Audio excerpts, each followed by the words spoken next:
Topping the news, Attorney General the Honorable Carl Bethel has responded to a letter from Attorney Fred Smith QC protesting the government's announced acquisition of Shantytown land in Abaco, declaring that no action has been taken contrary to the injunction barring the government from demolishing homes there. In a 4-page response, Mr. Bethel stated that the government's right to take executive action to respond to pressing human and national needs caused by an act of nature is not curtailed by the fact of pre-existing litigation as long as it acts within the law.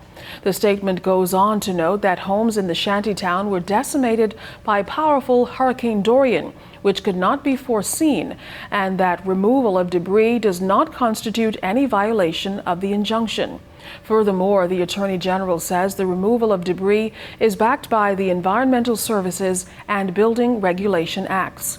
In addition to environmental concerns caused by the deposit of noxious substances and other pollutants, the statement notes that there is a very real prospect that human remains are located within the rubble, which have to be located, recovered, and processed according to the highest international and humanitarian standards.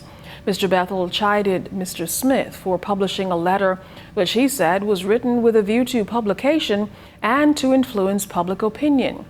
Now, speaking to the Prime Minister's announcement of the acquisition of the land, Mr. Bethel said those statements aren't made formal by the statement itself, but that the Land Acquisition Act sets out the protocols under which that will be done.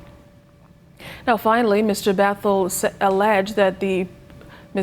statement alleging that the Prime Minister has heeded the cry, Mr. Smith's statement rather, the cry of the lynch mob was irresponsible, according to Mr. Bethel, who declared that there aren't and haven't ever been any lynch mobs in the Bahamas.